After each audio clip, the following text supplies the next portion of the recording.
Sejam muito bem-vindos ao Mesa de Debates. Aqui quem está falando é o Guilherme.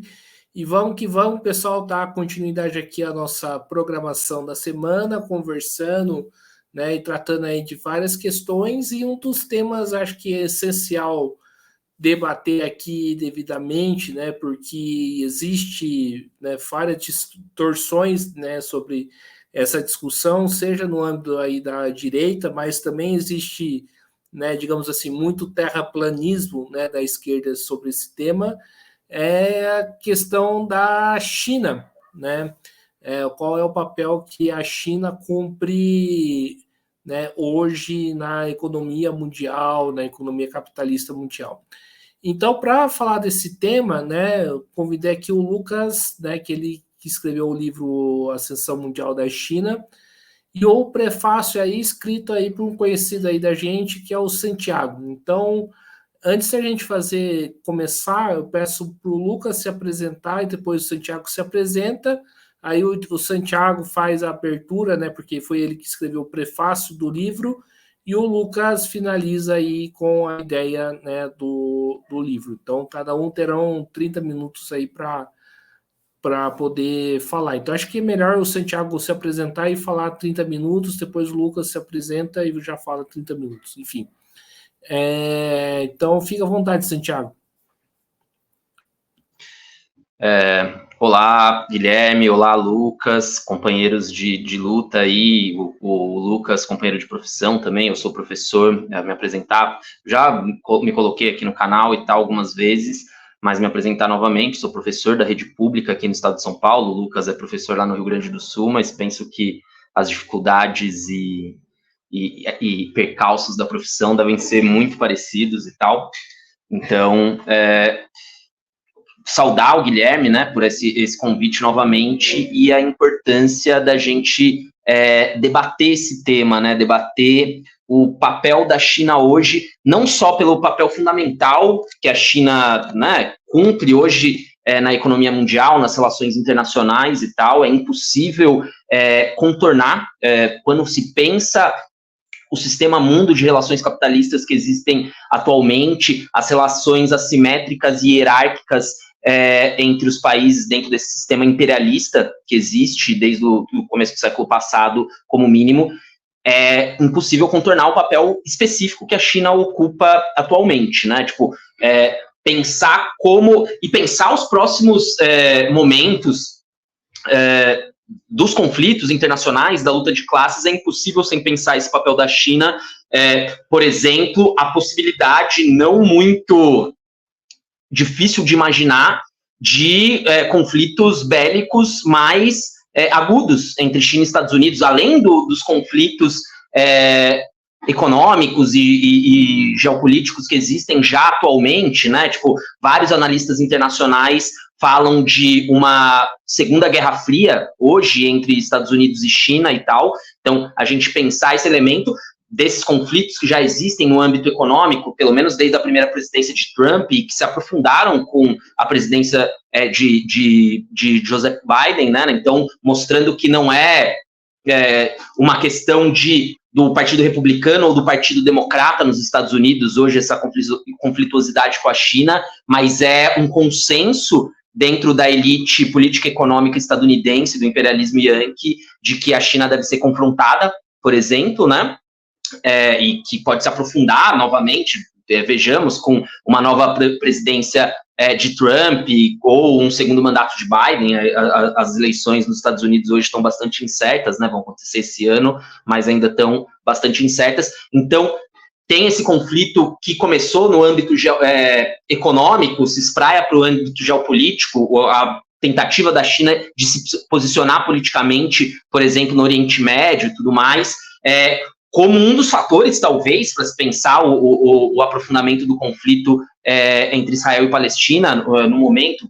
Vários fatores que podem se pensar dentro dessa relação, mas não é passível de se descartar, por exemplo, um conflito mais aberto entre China e Estados Unidos, por exemplo, em relação a Taiwan no próximo período. Por exemplo, se Trump assume a presidência dos Estados Unidos e se coloca numa posição isolacionista, que foi um dos elementos que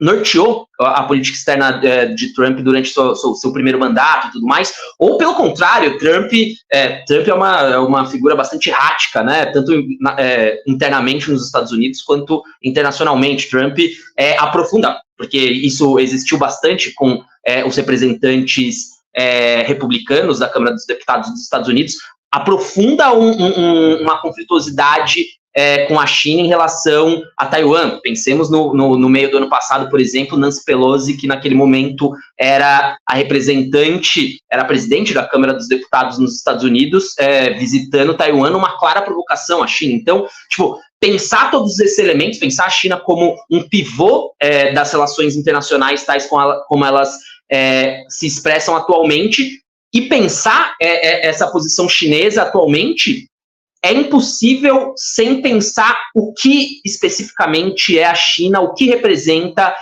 a China hoje. Muito também porque setores importantes de um espectro mais amplo do que podemos chamar de esquerda reivindicam a China como modelo, como a forma de estruturação da economia, das relações políticas na China hoje, como modelo programático, estratégico para a atuação da esquerda atualmente, né? Então, não só pensar esse papel da China como pivô das relações internacionais atualmente, mas também pensar o que é a China hoje, pensar se é possível ter a China como esse norteador da estratégia do programa. O modelo de relações sociais que se estabelecem na China hoje, a formação econômico-social chinesa atual, contemporânea, como um modelo programático estratégico para a esquerda atualmente, por exemplo, a atuação da esquerda no Brasil. Acho que são diversas questões que se colocam, no qual entender o papel da China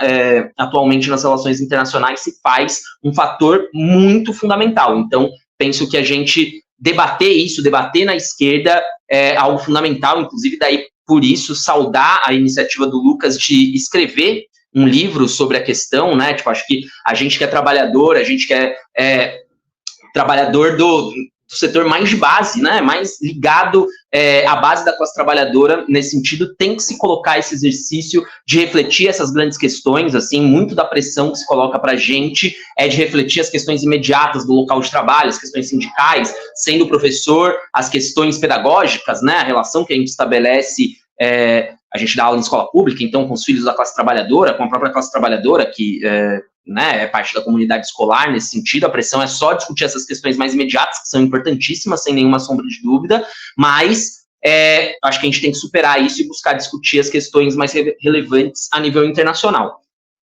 Partindo desses pressupostos, estabelecer um limite da minha possibilidade de refletir sobre isso, né? Eu não sou um estudioso da China, então não tenho elementos para discutir de maneira muito profunda o papel da China nas relações internacionais hoje, por exemplo, e o que qual a forma de relação social específica que se estabelece na China hoje, porque isso pressupõe uma pesquisa empírica específica que eu particularmente nunca fiz, né? Então, não é apesar de ser uma questão relevante, o qual eu tento me escapar dos debates, não é uma questão que eu pesquiso especificamente, tudo mais. Então, vou estabelecer um limite para o que eu vou colocar aqui e o que eu vou debater, né? Que é debater com as perspectivas que setores de esquerda colocam do que é a China hoje e de se o que esses setores falam que é a China hoje pode ou não ser um programa e uma estratégia para a esquerda, entendeu? Pode ser o norteador das perspectivas de atuação da esquerda no Brasil, por exemplo, né? Tem setores, a maioria dos setores que colocam isso são ligados a correntes que reivindicam ainda hoje, apesar de ser quase inacreditável que isso exista, mas existe, é bastante influente, né?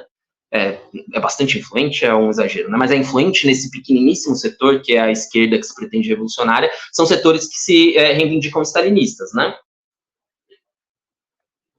Que discutem e defendem, por exemplo, que a China hoje é uma forma social específica que seria uma organização de um socialismo de mercado, por exemplo, ou uma replicação do que foi a tática da NEP o novo programa econômico que desenvolveram os bolcheviques após o fim da Guerra Civil na Rússia, na União Soviética, no começo da década de 20 do século passado, por exemplo.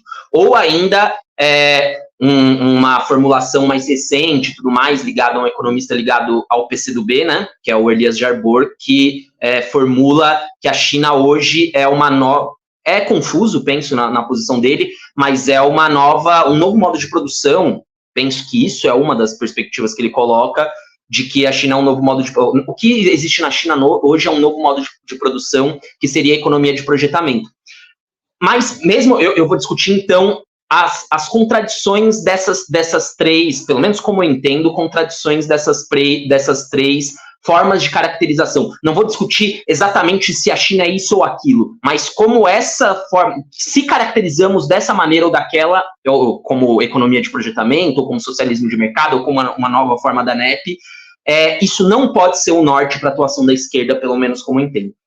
Mas antes disso, também entender que esse debate não é um debate, resgatando o que eu estava colocando no começo, que esse debate não é um debate teórico abstrato. Assim, é um debate fundamental para a gente entender, inclusive, o nosso posicionamento frente a conflitos que podem existir, que a gente tem que colocar como estando no horizonte do possível, não para um horizonte muito distante, mas um horizonte de 3, 4, 5 anos, talvez até um tempo menor e tal, assim, tipo, algo que não dá para afirmar que vai acontecer, algo nesse sentido, mas que temos que ter claro que é uma possibilidade que vai se desenvolver. Por exemplo, um conflito mais agudo entre Estados Unidos e China em relação a Taiwan. Tipo, os Estados Unidos passam a defender de maneira mais clara a independência de Taiwan, por exemplo, ou a China passa frente a uma política isolacionista colocada por Trump, America First, e o resto do mundo não temos relação com isso, que é algo que Trump coloca de maneira bastante incisiva em vários momentos, em várias falas que ele faz. A China vê uma janela de oportunidades, uma janela estratégica para ocupar ou invadir Taiwan. Até a palavra aqui que podemos usar tem diferença em relação a essas caracterizações, ocupar ou invadir Taiwan, porque naquele momento, pode ser um momento muito limitado temporalmente, naquele momento eles avaliam que uma ocupação chinesa do território de Taiwan não vai ser respondida pelos Estados Unidos, então devemos ocupar. Isso não é algo que está fora pelo menos me parece, fora do horizonte do possível, de um possível não tão distante, certo? E faz diferença se a gente pensa que a China é uma economia capitalista, pelo menos como eu entendo, a China é hoje uma economia capitalista sui generis, que tem as suas especificidades bastante importantes, certo?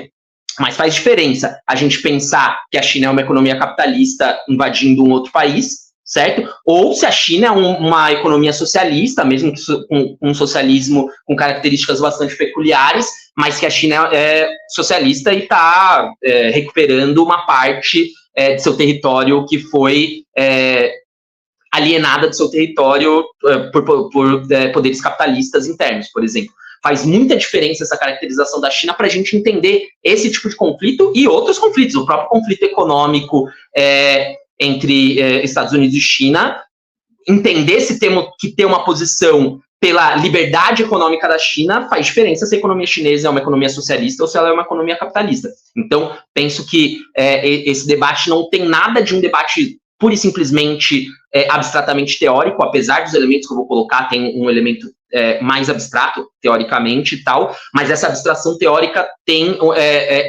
parte fundamental de estabelecer os fundamentos para entender a concretude das relações colocadas. Eu vou ser rápido, porque, né, cada um dos pontos pressuporia um amplo desenvolvimento, assim, mas vou tentar estabelecer algumas questões nesse sentido, né? Tipo, primeiro pensar essa questão do socialismo de mercado, né? Tipo, eu penso que essa formulação do que é a China hoje, do que representaria a economia chinesa hoje, ela é muito ligada às reformas econômicas propostas por Deng Xiaoping no final dos anos 70, com a abertura econômica da China, né? Tipo, os acordos que passam a ser entrelaçados já no começo da década de 70, entre a direção chinesa e a direção republicana na presidência dos Estados Unidos naquele momento. Henry Kissinger vai cumprir um papel fundamental no estabelecimento desses acordos e que vai culminar com essa abertura econômica no final dos anos 70 na China, e que vai se aprofundar com a queda do Muro de Berlim, o fim do socialismo de tipo stalinista que existia no leste europeu, as revoltas na Praça da Paz Celestial e tudo mais, vão se aprofundar, essas reformas econômicas que vão se aprofundar ainda mais no começo desse novo século no qual nos encontramos, com a entrada da China na OMC, né? Então, tipo, passou a se formular e a se pensar a China, a economia chinesa como representando uma nova característica do socialismo, que seria o socialismo de mercado, né? Esse debate ele já existiu, ele está muito ligado à ideia de que na China hoje o que aconteceria seria uma reedição da política, da tática desenvolvida pelos bolcheviques no começo da década de 20 do século passado, que foi a nova política econômica, a NEP, que ficou conhecida como NEP, né? Que permitiu uma retomada do pós-guerra civil e tal na Rússia, né? Tipo, destruição da economia russa, tanto pela Primeira Guerra Mundial quanto por uma posterior guerra civil. Essa nova política econômica permitiu uma reconstituição da economia russa naquele momento. Essa ideia de socialismo de mercado e de que existiria na China a replicação de uma nova NEP estão muito ligadas nesse sentido, né? Esse debate sobre a relação entre socialismo, uma economia socialista, e uma economia de mercado, ele já, dentro do contexto da NEP, ele já existiu na União Soviética na década de 20. Economistas importantes ligados ao Partido Bolchevique e ao Estado soviético daquele momento, e ligados ao marxismo nesse sentido, fizeram esse debate. Dois grandes representantes disso foram Isaac Licht-Rubin, que é um grande intérprete, importante intérprete do Capital, e Eugene Preobrazhensky, que foi um economista ligado à oposição de esquerda, um economista também bastante interessante. E parte do que vão mostrar esses dois economistas é como o elemento-chave da regulação da utilização dos recursos econômicos, no qual se baseia uma economia socialista, que é a planificação econômica, tem uma contradição direta com o elemento-chave que norteia a regulação da distribuição dos recursos econômicos numa economia capitalista, que é o mercado, certo?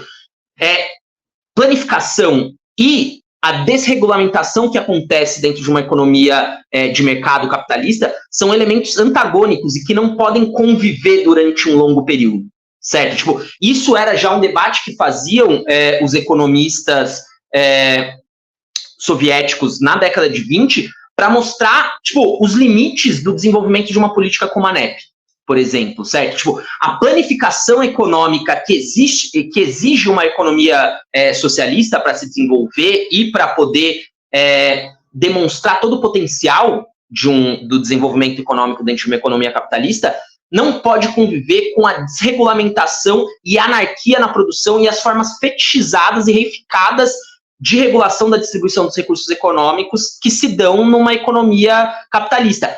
Essa é uma contradição fundamental entre esses dois momentos.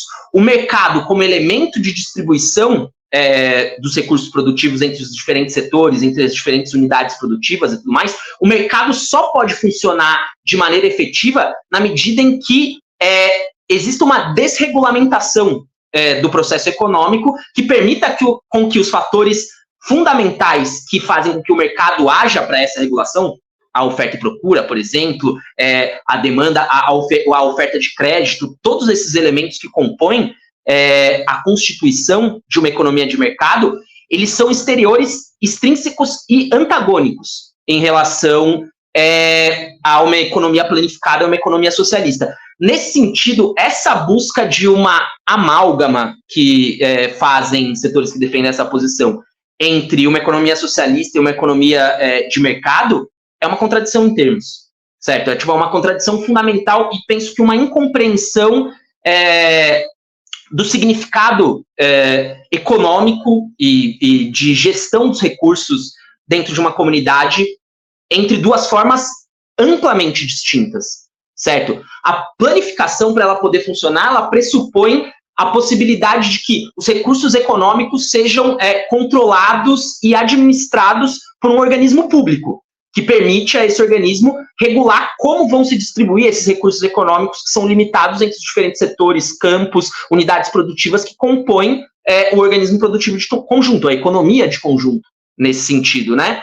O mercado pressupõe exatamente o contrário, tipo, que é uma desregulamentação que proporcione a esses elementos anárquicos e incontrolados, que fazem parte da forma de regulação da distribuição dos recursos produtivos que se estabelece através do mercado, para que eles possam funcionar, certo? Tipo, então, há um antagonismo entre esses dois pontos que não permite essa suposta síntese, certo? É óbvio que ela pode existir de maneira limitada durante algum período, certo? Mas sempre de maneira muito limitada. Eu penso que, tipo, ela pode existir, por exemplo, como existiu durante a NEP, ou como existiu durante esse processo de desregulamentação da economia chinesa, ele vai se dando de maneira processual. Ele não é algo que se dá de maneira imediata. Não há a transformação da economia chinesa de uma economia socialista em uma economia capitalista não se dá como se deu na Rússia ou em outros países do leste europeu, a partir de uma ruptura muito clara, mas de um processo muito mais gradual, que eu particularmente busco apontar teoricamente, teria que aprofundar esse estudo e essa pesquisa, mas apontar teoricamente como um processo de uma contra-revolução passiva ou uma via prussiana restauracionista, ou seja, se apropriando desses debates que fazem Lenin e fazem Gramsci, principalmente, das formas particulares de transição de economias ainda pré-capitalistas para economia capitalistas, tais como aconteceram na Alemanha, na Itália ou no Japão, por exemplo, né? Tipo, que esse processo não se deu por fruto de uma revolução burguesa, mas uma transição gradual das antigas classes dominantes das suas posições para posições burguesas. Mas, enquanto ali houve um processo relativamente progressivo, né, tipo de superação de economias pré-capitalistas para transformação dessas economias em economias capitalistas, na China o que acontece, pelo menos como apontamento teórico que eu acho que é possível ser explorado, é um processo gradual de transformação de uma economia socialista numa economia capitalista. Então, entender esses pontos e entender essas contradições. Pensando aí e partindo para esse debate sobre que faz Elias Jabbour, principalmente, penso que ele é o principal formulador, se não o único formulador dessa perspectiva, de que a China seria um novo modo de produção ou uma formação econômico-social particular, que seria uma economia de projetamento, uma nova forma de estabelecer relações econômicas, certo? Penso que nas formulações do Jabbour, assim, eu já li um tanto dessas formulações para buscar compreender isso. Eu penso que ele dá uma certa sofisticação teórica para esses debates. Tipo, o debate dele não rompe de maneira muito aprofundada com essa perspectiva de que o que existe na China é uma nova NEP ou uma nova uma forma de socialismo de mercado, mas ele dá uma sofisticação teórica maior, mas que em vários sentidos é uma sofística também. Por vezes a sofisticação teórica é apenas uma maneira de apresentar os mesmos argumentos de forma mais sofística, né? De forma mais enganosa, nesse sentido e tal. O primeiro elemento é que eu penso que tem uma contradição de fundo, assim, uma falta de clareza do Jabbour em relação ao que ele diz ser essa nova economia de projetamento. Por vezes, ele fala dessa nova economia de projetamento como uma nova formação econômica, ou uma distinta formação econômico-social, se apropriando de um conceito do Lenin, né? O Lenin vai discutir que dentro de cada modo de produção, por exemplo, dentro do modo de produção capitalista, existem formações econômico-sociais distintas. Por exemplo, a Rússia é uma formação econômica-social, os Estados Unidos são uma formação econômico-social distinta, o Brasil é uma formação econômico-social distinta, e assim sucessivamente. Mas todos estão dentro do mesmo modo de produção, capitalista, certo? Todos são países capitalistas, mas que têm suas especificidades como formações econômico-sociais que tiveram a sua forma de emergência para ser uma economia capitalista que se deram de forma distinta. Certo? Por vezes o Jabbour apresenta a China como sendo isso. Outras vezes, ele apresenta essa sua nova economia de projetamento como um novo modo de produção, um modo de produção distinto. Ou seja, quando ele fala que a China é uma formação econômico-social particular, ele está dizendo que a China é uma economia capitalista, está dentro do modo de produção capitalista, mas tem suas especificidades. Pelo menos é o que eu entendo, apesar de me parecer que não é tão claro dentro das formulações dele. Mas em outros momentos, ele defende que a China é um novo modo de produção. Essa nova economia de projetamento que ele defende existir, seria um novo modo de produção, um modo de produção distinto do capitalismo, certo? Debater esses dois pontos, já tentando ir para o final, para não me ultrapassar o meu tempo, né? Quando ele discute que a China é uma formação econômico-social específica e tudo mais, que tem uma maior participação estatal, ainda com o setor privado, porque é dentro desse sentido que ele está discutindo a nova economia de projetamento, né? Tipo, existe um setor privado, mas que é controlado e regulado pelo setor estatal, nesse sentido. É uma formação econômico-social dentro, então a China é um modo de produção, é um país capitalista com as suas especificidades, nesse sentido, né? Quando ele fala da China como uma formação econômico-social específica. Pelo menos é assim que eu compreendo o debate que ele faz quando ele vai nesse viés, né? Sendo, me parecendo, pelo menos, ser pouco claro. Penso que aqui, se é isso, se a China é uma formação econômico-social específica e tudo mais, o que se propõe, nesse sentido, não tem nada de muito diferente do que propôs, principalmente a partir da segunda metade do século XX, a social-democracia clássica ligada a um modelo keynesiano de regulação estatal de uma economia capitalista, certo? Tipo, é uma reprodução de mais do mesmo, com uma nova linguagem e com uma sofística, num momento em que a regulação econômica por meio do Estado, da economia capitalista, ela entra em crise. O neoliberalismo foi uma resposta à crise do keynesianismo, em última instância, né? Então, tipo, propor isso como saída para a esquerda hoje parece totalmente extemporâneo e, em vários sentidos, reacionário, porque o capitalismo não mais se permite esse tipo de regulação econômica.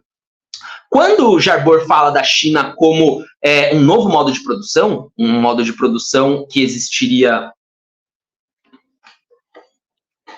que seria distinto do capitalista e seria essa nova economia de projetamento, penso que o que ele está propondo aqui também tem um elemento reacionário em relação ao que é o capitalismo daí. Porque um dos elementos-chave que colocava o capitalismo, que colocava Marx do papel progressista e civilizatório do capitalismo, era a sua capacidade de criar uma teia de relações, pela primeira vez na história, de criar uma teia de relações globais entre os seres humanos. Certo? Tipo, pela primeira vez na história, com o capitalismo, surgia uma história efetivamente universal. Os seres humanos estavam ligados, em última instância, de forma reificada, invertida, alienada, mas estavam ligados por uma teia de relações que se estabelecia por meio do mercado e do fetiche que se estabelece em torno da mercadoria, certo?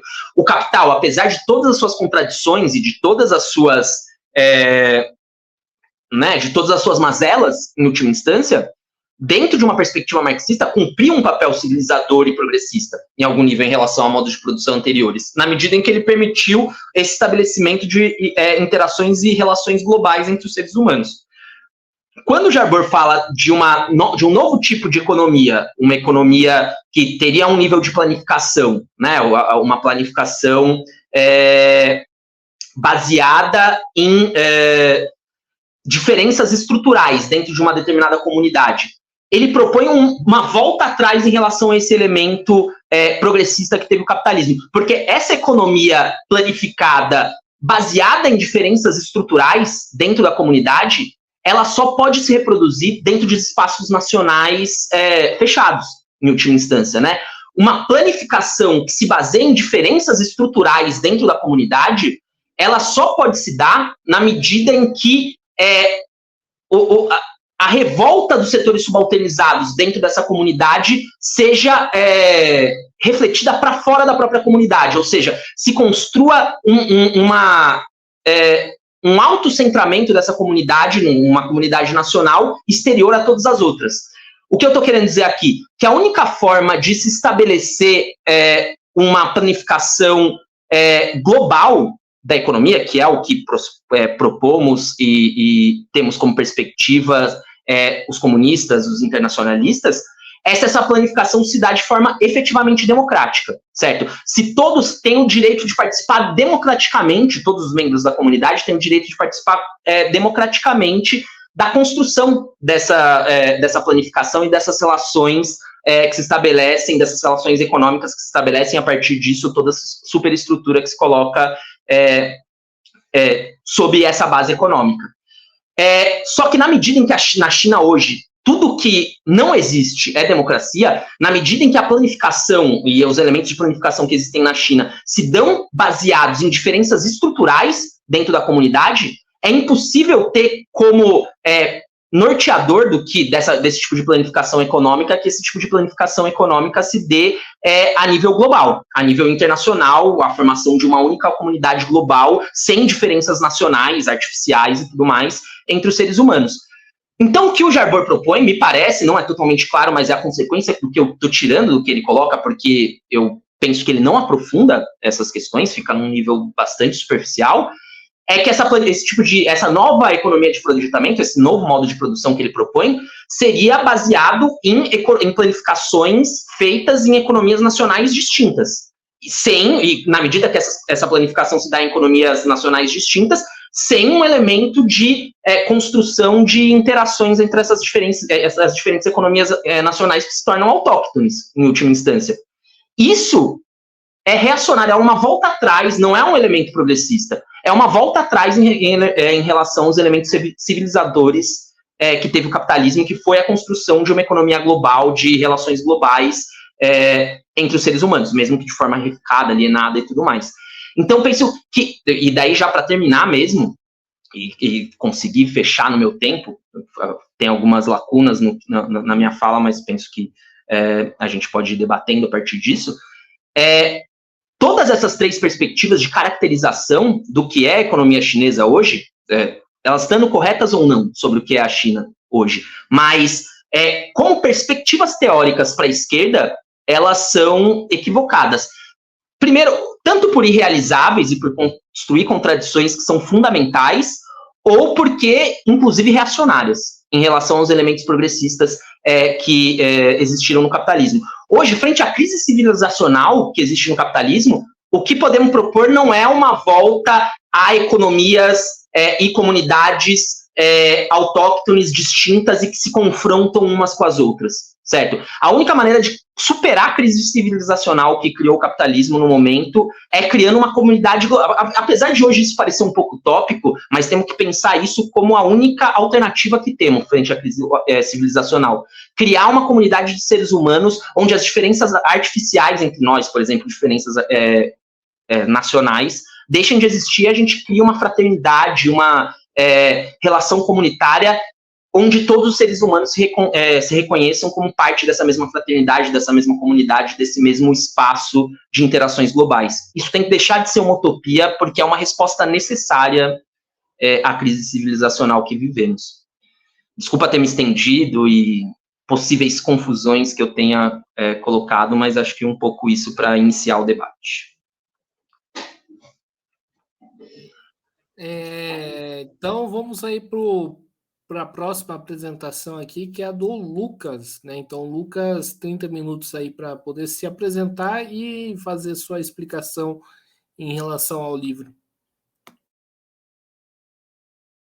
Então, beleza. Obrigado, Guilherme, Santiago, pelo espaço, né, para a divulgação do livro.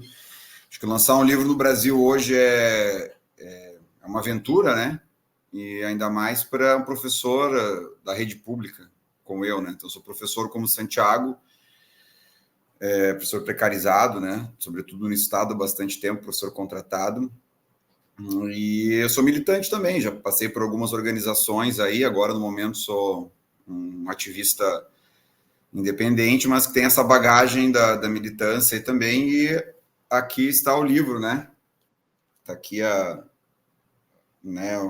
capa, enfim, com o prefácio de Santiago, né? Não vai dar para ver aí, né? Mas está aqui com o índice, enfim, com todas as contribuições. E o Santiago desenvolveu um pouco do que ele colocou no prefácio, inclusive agradecer ele também por ter se disposto a escrever, né? Eu acho que é importante essa troca, ainda que a gente não compartilhe de 100% das mesmas ideias, mas essa troca é importante, né? E na verdade, me parece que esse debate ele é um divisor de águas a partir de agora, porque a conjuntura está marcada por pelo menos agora nesse início do século XXI, pela ascensão da China, né? A gente vê visivelmente a ordem mundial do pós-guerra hegemonizada pelos Estados Unidos e depois, inclusive, do final da Guerra Fria, a gente vê que ela se esgotou, né? Visivelmente consegue perceber que ela está esgotada. Vários são os elementos, né, que colocam isso, desde os conflitos, as guerras, tipo Ucrânia, a questão de Taiwan, que o Santiago já colocou aí também, até outras questões, as disputas na Organização Mundial de Comércio, guerra comercial, guerra cambial, e, enfim, as várias crises que estão colocadas aí, né? E, sobretudo, eu acho que um ponto muito importante é a questão da ascensão dos BRICS, né, como um bloco, digamos assim, alternativo ao mundo hegemonizado pelos Estados Unidos e os países europeus, coloca, então, essa crise de uma forma bastante evidente. E sempre que a gente tem na história, que a gente tem uma transição de imperialismo ou de hegemonia, a gente tem guerras, crises e revoluções, né? Desde quando a gente tem ali a transição do imperialismo inglês para o imperialismo norte-americano, com as guerras mundiais, a gente percebe o desencadear de guerras mundiais, esse confronto, né? Para decidir quem é que seria o novo imperialismo hegemônico. E agora a gente consegue perceber essa situação, embora o discurso oficial, e aqui está analisado no livro também, né? Está analisado discursos, o Hu Jintao e outros chefes de Estado do Partido Comunista Chinês, que a China vai assumir a posição, inclusive do próprio Xi Jinping, que ele vai assumir a dianteira do mundo sem grandes estardalhaços, né? sem gerar grandes comoções, o que é, no mínimo, questionável e duvidável, mas esse é o discurso oficial.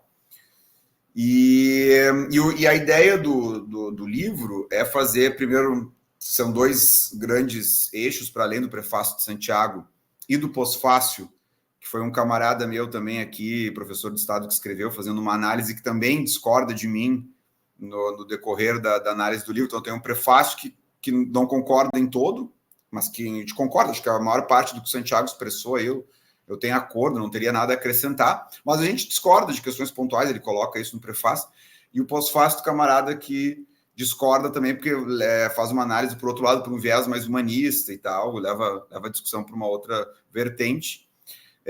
O livro ele é dividido em duas partes, ele faz uma reconstrução histórica da China contemporânea, então analisa a revolução, a ascensão ao poder do Mao Tse-tung e do Partido Comunista, faz uma análise histórica a partir das polêmicas Trotsky, Stalin e na Internacional Comunista, né, de como que a orientação do Stalin e dos seus apoiadores levaram à ruína diversas vezes a possibilidade de uma revolução na China, inclusive até nas vésperas de 1949.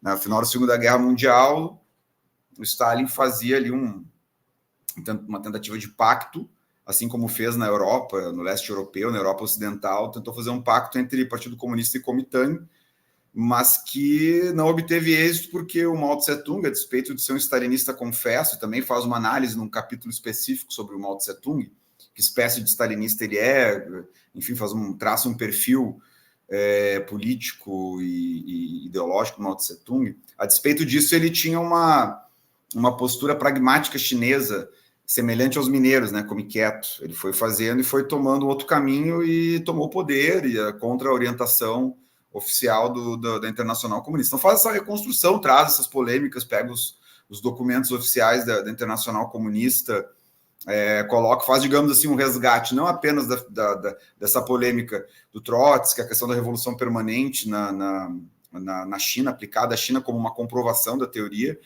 mas pega também outros elementos, outras pessoas do próprio comunismo chinês, o Chen Duxiu, que foi um dos fundadores do Partido Comunista Chinês, que depois caiu como bode expiatório, faz tenta reconstruir historicamente essa figura e como que ele caiu em desgraça. Então tem essa reconstrução que eu acredito que, eu não sei exatamente a posição do camarada Guilherme, mas acredito que tem alguma ligação com o trotskismo também, né, pelo que eu posso conhecer por geral do canal, o Santiago eu tenho certeza. Então tenta fazer essa reconstrução por esse viés, sem, digamos assim, sem aquele perfil mais exaltado, assim, tá fazendo uma reconstrução histórica, né, e aí pega essas polêmicas, e aí não tem uma questão polêmica maior. Aí, a outra parte do livro, a segunda parte, digamos assim, entra especificamente numa polêmica com a própria burocracia dirigente, com o Partido Comunista Chinês, que lança, a partir do Deng Xiaoping, ele foi o que fez a abertura, né, para o capitalismo, como o Santiago colocou, e ele lançou a noção de socialismo com características chinesas. E aí criou digamos assim, esse slogan, que é o que o Partido Comunista Chinês vende até hoje para o mundo todo, e inclusive o Elias Jabor e outros tantos pegam, e ainda que façam uma análise, não citem exatamente esse nome, de uma certa forma eles acabam concordando com essa caracterização de socialismo com características chinesas. Então, o que tem na China seria um socialismo específico, com características chinesas, né, e desenvolve a partir daí. Então, traça essa polêmica, e aí, por exemplo, a parte de trás aqui do livro, a grande questão é comunismo ou capitalismo de Estado, ou socialismo, ou como seria, socialismo com características chinesas, que é uma parte do livro também, né? Socialismo com características chinesas ou capitalismo de Estado, né? E aí, por exemplo, essa aqui é a segunda parte. Socialismo com características chinesas ou capitalismo de Estado? E, inclusive, abre com uma foto muito emblemática, né, do Deng Xiaoping, num jantar de gala, provavelmente na Casa Branca, com os presidentes americanos, o Jimmy Carter e o Nixon, né? Eles estão ali já, inclusive, fechando acordos que vão selar a abertura lá na década de 70, década de 80, a China para o mercado mundial. Então, o livro é taxativo, ele não trabalha com a ideia, acho que o Santiago já falou, nem vamos estender de novo, né? Trabalha com a ideia de que socialismo com características chinesas, não é socialismo. Está bem longe por vários aspectos, a não ser que a gente resuma socialismo a um controle estatal de setores da economia, seria um empobrecimento da noção de socialismo. Então, o livro ele trabalha com a hipótese de que é capitalismo de Estado. Né? Inclusive, alguns dirigentes do Partido Comunista, incluindo Deng Xiaoping, colocam a ideia de que é uma NEP de 100 anos, ou uma NEP de mais de 100 anos, eles trabalham com essa perspectiva, e aí faz toda essa reconstrução, demonstrando, por exemplo, tem um capítulo específico que faz uma análise pegando textos da época da NEP, do Lenin e do Trotsky, e faz uma análise com o discurso da abertura proposta por Deng Xiaoping. Né? Então faz uma comparação, o que o Lenin e o Trotsky propunham e o que o Deng Xiaoping e o Partido Comunista Chinês fizeram na China, inclusive do ponto de vista ideológico e de discurso e de propaganda, né? Que é justamente o oposto. O Lenin e o Trotsky foram enfáticos falando de dar um passo atrás, e o Deng Xiaoping e o PCC, ao contrário, falaram que estavam construindo socialismo com características chinesas. Enfim, o Deng Xiaoping ele faz grandes construtos teóricos, ideológicos, né? Falando de que a própria noção de socialismo de mercado né, uma construção ideológica muito forte, presente no discurso e na obra do Deng Xiaoping, e por aí vai, e dura até hoje, né? E parece ter uma certa procedência, porque a gente vê que a China, ela hoje, visivelmente, ela começa a tomar... eu uso muito essa figura de linguagem. misturada com a física, né? Eu comparo a China com um buraco negro, que vai atraindo os corpos celestes à volta. Então, toda a Ásia, e não só toda a Ásia, se vocês pegarem hoje qualquer continente do mundo, incluindo o Brasil, tem tem como parceiro quase que prioritário a China. Né? A China está a parte toda oriental da África, toda a Ásia está reconfigurada, a própria situação da guerra da Ucrânia. O que acontecia especificamente na Europa? A Rússia, como aliada preferencial da China, a Rússia do Putin, já capitalista e declaradamente burguesa, eles estavam praticamente tendo, em primeiro lugar, a preferência no mercado energético europeu. E a China, obviamente, estava na esteira. A China tem um projeto de Rota da Seda, o cinturão de comércio que vai não só por terra, mas por mar também, por avião, enfim. E é bem ambicioso o projeto. E o mercado energético europeu estava praticamente na mão da Rússia, aliada preferencial, e na esteira da Rússia está a China, como a gente sabe. Então, para tentar quebrar essa possível futura hegemonia da Rússia sobre a Europa, se desencadeou, né, a ofensiva da OTAN, as provocações da OTAN a partir da Ucrânia para que a Rússia se mostrasse, para poder, a partir daí, começar a ter justificativa para fazer propaganda anti-guerra, anti-Rússia, para poder, a partir daí, desencadear uma ofensiva no campo do comércio, com sanções econômicas, enfim, e na esteira está a China. Ainda que não possa fazer nada diretamente contra a China, quebrando a hegemonia russa sobre o mercado energético europeu, já é um golpe sobre os BRICS. E os BRICS estão sendo, né, parte, no meu entender, na minha compreensão, embora o livro não entre muito nesse detalhe, mas parte do meu entender sobre, por exemplo, o golpe de 2016 contra Dilma Rousseff, que hoje não é nada mais, nada menos do que a presidente do Banco dos BRICS, lá em Xangai, está morando lá, inclusive.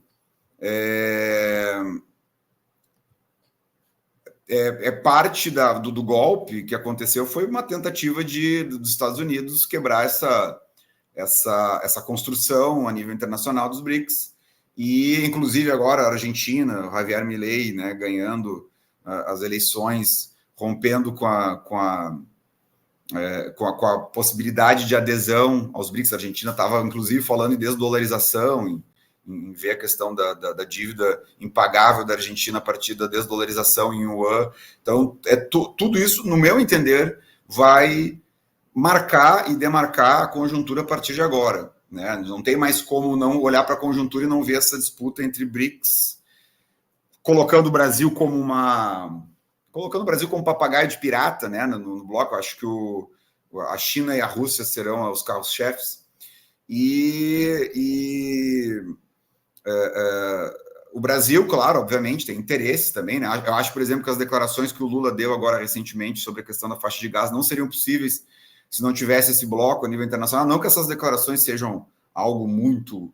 Né, acho que declarações de boas intenções, o inferno está cheio, né? Então precisa de ações práticas. Mas de qualquer maneira não teria podido falar se não tivesse declarações que nem o Putin e nem o Xi Jinping deram, né? Assim como vice-versa, em outros momentos Xi Jinping e o Putin deram outras declarações em outros contextos. Então isso vai demarcar cada vez mais a conjuntura daqui por diante. Por fim, eu não vou me estender muito também. Eu acho que eu faço um apelo para que os camaradas, eu estou aqui, né, é uma editora independente que lançou o livro, né, aqui do Rio Grande do Sul, o pessoal que é a Muruci Editor, são camaradas, tem dos movimentos sociais, né, quem puder adquirir o livro, depois a gente pode botar o link aí, tem na Amazon e tem comigo diretamente, eu estou vendendo no espírito militante mesmo, porta em porta, falando com as pessoas, levando nas escolas que eu trabalho, né? E tem uma boa receptividade. Muitas pessoas vêm pedir, dentro da medida do possível, quando eu não estou trabalhando, quando eu não estou, né, eu vou lá e consigo passar adiante. E a ideia é bem como diz o Santiago no final do prefácio. Se o livro servir para a gente instigar o debate, acender o debate, reacender a polêmica, a gente não precisa concordar, o Santiago não precisa concordar comigo, não precisa concordar com ele, não precisa concordar com o Guilherme, a gente sabe, a moral é a gente pensar, e a gente pensar de maneira diferente. Eu, para finalizar, vou lançar uma provocação. Uma provocação para a gente pensar, né? vendo a história da China, vendo a política de abertura da política do Deng Xiaoping, eu tenho algumas conclusões. Eu não sei se elas são corretas, mas eu vou lançar elas porque o objetivo é esse mesmo, a gente pensar junto. Me parece que a gente tem uma noção que é a herança do século XX, é natural até certo ponto, a gente compreender socialismo como a aplicação de planos quinquenais, né? Os planos quinquenais soviéticos, os planos que vêm do Estado e tal, e essa não deixa de ser, obviamente, uma parte importantíssima do socialismo, planejamento, os planos, né? Mas eu acho que, pela experiência do que foi colocado pela China, é pela negativa, tá? Não acho que a China vá... ela tem uma orientação política em última análise. Qual é a orientação política da China? Ela seguiu um caminho específico na perestroika, digamos assim, né? Perestroika, política de abertura, e que a historiografia oficial, Eric Hobsbawm e toda a imprensa ocidental chama de colapso do comunismo, de fim do comunismo e a superação do comunismo e a vitória do capitalismo. A perestroika, eu entendo, acredito que Santiago também, uma restauração do capitalismo. Foi uma política consciente, né, aplicada conscientemente, de restaurar o capitalismo na União Soviética. Só que a China, diferentemente da Rússia, seguiu outro caminho. A Rússia, o Gorbachev negociou tudo, inclusive a abertura política, Glasnost e outras coisas. Abriu a economia para o capital e abriu a política. Então, entrou lá quase como uma enchente, assim, né? Miríades dos partidos burgueses tradicionais que vieram e colocaram tudo à venda, literalmente, desde as estatais até a política oficial. E o Boris Yeltsin foi um fantoche disso tudo, inclusive, dos Estados Unidos. Na China foi diferente. Tem um capítulo no livro que analisa perestroika chinesa, perestroika russa, faz uma comparação. Inclusive, o Deng Xiaoping foi muito acusado de que ele faria a mesma coisa, que ele abriria politicamente a China, tal como a Rússia foi aberta. E o Deng Xiaoping, ele colocou que as instituições políticas da China são inegociáveis. Leia-se poder do Partido Comunista, né? O Partido Comunista é a principal instituição política. Me citem outras aí, né? Os congressos ocorrem por dentro do Partido Comunista. Existem organizações de base, vários sinólogos, dentre os quais o Elias Jabor, o Pepe Escobar, o próprio Jones Manuel. Eles colocam, mas lá tem os congressos, tem os encontros de base, e eles elegem não sei quem e tal. Tá, até pode ocorrer, mas a gente sabe que a estrutura é rígida e que a estrutura, em última análise, segue bem a tradição confucionista e a lógica chinesa de que o poder de cima da hierarquia que vai mandar e vai decidir, e é mais ou menos assim que tem sido. Então, as instituições chinesas são inegociáveis, a perestroika chinesa se deu dessa maneira, a abertura econômica não se seguiu uma abertura política, e até hoje continua assim. Então, há uma orientação política consciente de beneficiar o capital privado, e vários, inclusive bilionários, o livro é exaustivo, né? Fala muito sobre isso. Vários bilionários são filiados ao Partido Comunista. Então, que Partido Comunista é esse com bilionários, né? Que tem empresas, enfim, né? E isso acaba se reproduzindo, obviamente, na política. E essa burguesia que está sob a asa do Partido Comunista Chinês, ela, obviamente, não quer pelo menos ao que tudo indica, é mais uma interpretação intuitiva da análise da situação do que efetivamente, porque eles não vão se dizer, obviamente não vão se abrir. Essa burguesia, ela não vai abrir mão dessa estrutura política, porque isso significa ela abrir a China de novo e a China se esfacelar, tipo a Rússia, em vários partidos burgueses, e ela perder, inclusive dando a possibilidade para os Estados Unidos, para os países do imperialismo ocidental, se reapossarem da política na China, e a partir daí, né, voltar a dividir a China, fazer com que a China ceda no que ela não cede na questão da disputa comercial, na questão das tarifas alfandegárias e assim por diante, né? A China responde a partir de um governo centralizado, um partido comunista, e assim tem sido. A questão, ao meu ver, e eu não estou me baseando em mim mesmo, certo? Estou me baseando em dois textos em particular: o Sobreimposto em Espécie, do Lenin, que eu acho que é um texto muito fundamental, que é citado muito no livro também, vários trechos são citados, sobre imposto em espécie, e outro do Trotsky chamado Informe sobre a Nova Política Econômica Soviética e as Perspectivas da Revolução. São 2 textos que são citados, citados nesse livro aqui, né, muitas vezes como embasamento, e dão a entender em diversas passagens de que uma abertura ao mercado é necessário, né? Tu não tem como criar uma nova economia do nada. Tu não tem como, mesmo com planejamento, mesmo com planos quinquenais, tu não tem como suprimir todos os setores do mercado, tu não tem como começar, né, uma nova economia do zero, uma nova cultura econômica do zero, e, portanto, algum tipo de abertura, algum tipo de negociação, algum tipo de... Até porque isso, Marx e Engels, né, o socialismo vai nascer do capitalismo, e o capitalismo de Estado, segundo Lenin, inclusive eu uso isso como um título de capítulo, como o primeiro degrau da construção socialista. E, obviamente, o capitalismo de Estado, entendido pelo Lenin, é um capitalismo de Estado sob uma espécie de ditadura do proletariado, uma espécie de um governo que não é um governo saído das eleições, não é um governo, um governo reformista, enfim. Então, é uma provocação que é feita, eu não acho também que a China esteja indo nesse caminho, muito antes pelo contrário, eu acho que a China está, digamos assim, infestada no PCC de bilionários, de empresários, de pessoas que têm um desenvolvimento de um capitalismo específico que não é o capitalismo a nível internacional que deseja os Estados Unidos, porque obviamente eles estão perdendo, né? Visivelmente estão perdendo não só as guerras militares específicas para a Rússia, ainda que tenham feito caos e o estrago, como é do feitio do imperialismo americano, mas estão perdendo a guerra econômica também. É uma questão de tempo.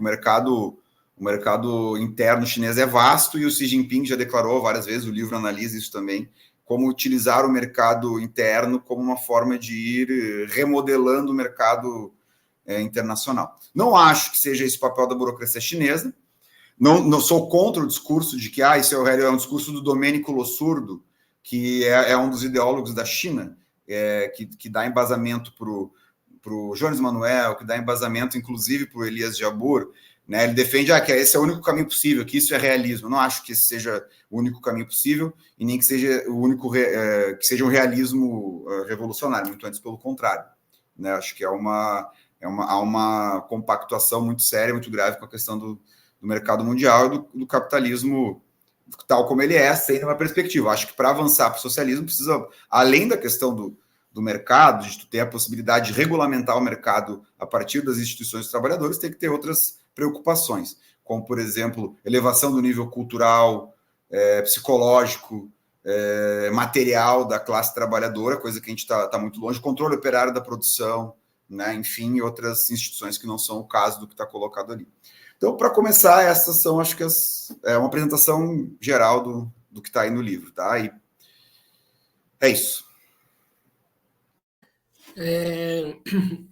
Maravilha, então vamos aí para algumas perguntas, né? Para o Santiago e também para o Lucas. E a primeira pergunta que eu gostaria que vocês respondessem, né? Hoje, dá para falar de uma existência de um imperialismo chinês? Eu começo? Acho que, né? Vou ligar isso com o debate que fez o Lucas também, e essa pergunta do Guilherme, o debate que fez o Lucas, e a caracterização da China e tal, né?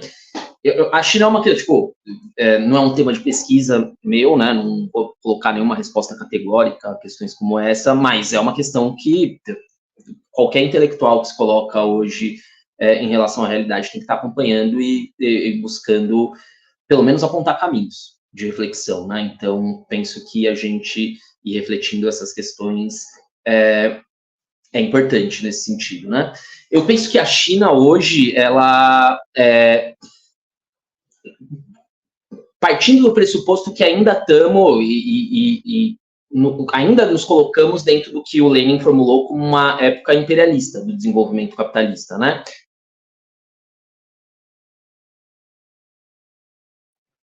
Tivemos aqui um pequeno problema, o Santiago voltou, então pode continuar a falar. Tá. que existe uma assimetria nas posições internacionais dos países, e principalmente uma diferença estrutural, né, entre países imperialistas e países coloniais e semicoloniais, né? É possível caracterizar a China como estando necessariamente em uma ou outra dessas posições? A China é ou imperialista ou semicolonial? Eu penso que não, em última instância, assim.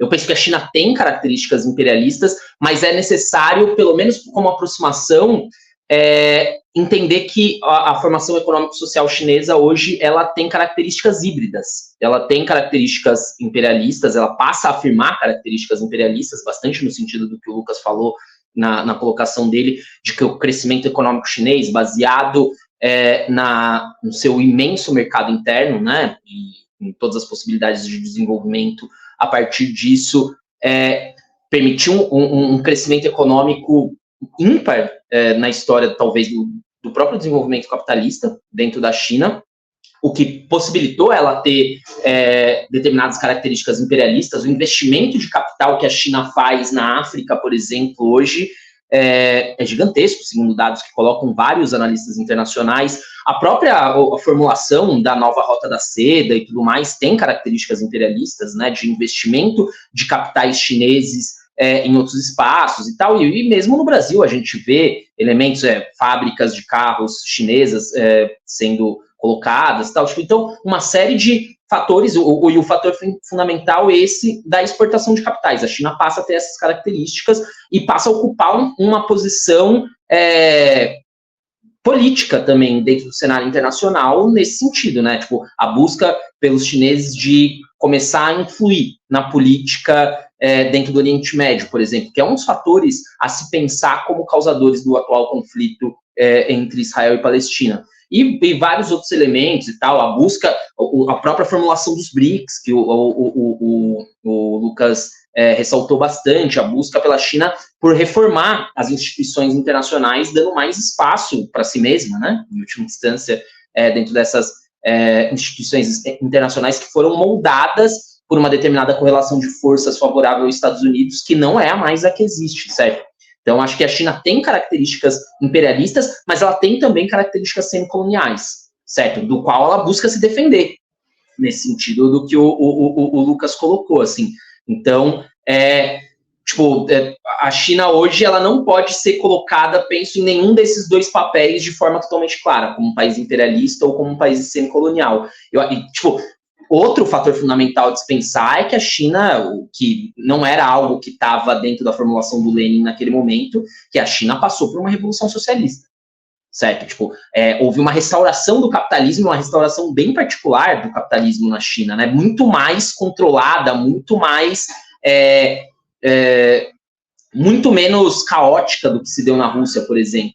E isso permitiu a China ocupar uma posição dentro das relações internacionais que é bastante particular e distinta do que é uma posição claramente imperialista ou uma posição claramente semicolonial. Eu penso que a China hoje ocupa um papel híbrido. A formação econômico-social chinesa é uma formação econômico-social híbrida, fruto do fato de a China ter sido um país que foi desmembrado durante o final do século XIX e o começo do século XX, né? Então foi um país que teve características semicoloniais bastante grandes. Ser uma cultura milenar, né? Isso é algo que o Lucas dá bastante peso no livro dele, que eu acho que é fundamental, assim, a gente não pode pensar a China como se ali não houvesse uma cultura, uma continuidade histórica que no Ocidente, nos países ocidentais, não existiu, assim, há uma continuidade histórica, pelo menos me parece, na formação econômico-social chinesa de milênios já, né? Então, isso também é uma característica particular, o fato da China ter sido desmembrada pelos poderes imperialistas entre o final do século XIX e o começo do século XX, ter acontecido uma revolução socialista, ter acontecido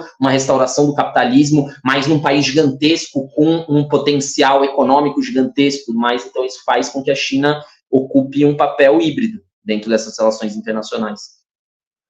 Penso. Me parece que... primeiro, eu acho interessante a formulação de Santiago. Não é uma formulação... Eu acho que ela representa bem a complexidade do que é a China. Acho que é possível, sim, se eu ter uma coisa híbrida, né? Não, eu acrescentaria isso ao fato de que a China ainda hoje ela é partilhada pelo imperialismo, ainda que ela já esteja mais ou menos dona da situação. a situação, por exemplo, de Hong Kong, a situação de Taiwan, né? Foi uma partilha imperialista, né? O imperialismo foi lá e dividiu a China, e ainda hoje a China tem uma certa dificuldade de conseguir. Então, ela ainda é vítima, em certo sentido, do imperialismo, e ela usa muito isso como um discurso ideológico de terceiro mundista, de que a China, né, quer criar uma outra ordem mundial, que isso seja respeitado sem interferência nos assuntos internos e tal, para justamente se contrapor ao que aconteceu com ela ao longo da sua própria história. E Taiwan vai ser a cena dos próximos capítulos, com certeza. Está tendo o Congresso do Partido Comunista, acabou recentemente agora, acho que dia 11 de março, se eu não me engano, já aumentaram o valor do orçamento militar. Os Estados Unidos também está discutindo isso, né? Então, a sequência esteira da disputa da guerra da Ucrânia provavelmente vai se desdobrar lá. Então, é interessante essa análise do Santiago, mas eu colocaria, e tem um capítulo específico que termina, né, dentro da primeira parte do livro Ascensão Mundial da China, pergunta, ela é imperialista? E a resposta é sim. Ela é imperialista, ainda que seja um imperialismo. Eu acho que o imperialismo ele não é um imperialismo tradicional. Né? Eu acho que a formação de Santiago merece um tema para a gente discutir, pensar em cima, acho que é muito, muito interessante. Mas me parece que ela tem características visíveis de imperialismo. Né? Ela não é um imperialismo tradicional e clássico. Ela não é um imperialismo de ir lá invadir e ocupar, mas ela está exportando capitais, é uma parte da definição do Lenin. Né? Não acho que também o Lenin vai dar uma definição que vai valer para todos sempre, para toda a eternidade, né? Eu acho que a realidade vai mudar, então a gente vai ter que repensar as definições. Então, por exemplo, se desdobraria numa intervenção militar em vários lugares, mas inclusive é uma discussão que eu já fiz em outros momentos sobre a questão de Taiwan, porque estão discutindo que a China vai ser imperialista porque ela vai intervir em Taiwan, mas Taiwan é parte do próprio território da China, né? Não vai ser imperialista por isso especificamente, mas a China está em todos os lugares do mundo, constrói ou discute infraestrutura produtiva em vários lugares do mundo, incluindo no Brasil, é detentora de capital de várias empresas em vários lugares, inclusive, se eu não estou enganado, de empresa pública de abastecimento de água em São Paulo. Então, quer dizer, eles têm os tentáculos estão jogados para todos os cantos, né? Aqui, por exemplo, tem uma análise baseada no livro, baseado numa revista, por exemplo, o agronegócio brasileiro, o que é uma contradição tremenda, porque o agronegócio brasileiro está voltado para exportar para a China, né? Depende da China. E o agronegócio ele é, ao mesmo tempo, a base de apoio do bolsonarismo. Né? Só que é uma contradição, porque o bolsonarismo quer, como trumpista, como neofascista, como eu caracterizo, tem um interesse de sabotar o BRICS, tem interesse de sabotar esse bloco, mas, ao mesmo tempo, o agronegócio, economicamente falando, é totalmente dependente da China. E uma das pessoas ligadas à Câmara de Comércio do Brasil está, olha, nós fazemos aqui comércio excelente com a China, a gente exporta commodity e importa produtos de valor agregado, que é uma característica também do imperialismo, e parece que, desde o governo Lula, ainda o governo Lula tem um discurso de educação, tecnologia e ciência, ainda é muito vago esse discurso, na prática não se traduz. Então, a grande questão, o Brasil vai continuar exportando soja, e a conclusão do livro vai nesse caminho. O Brasil vai continuar exportando soja e exportando produto commodity, produto matéria-prima, enquanto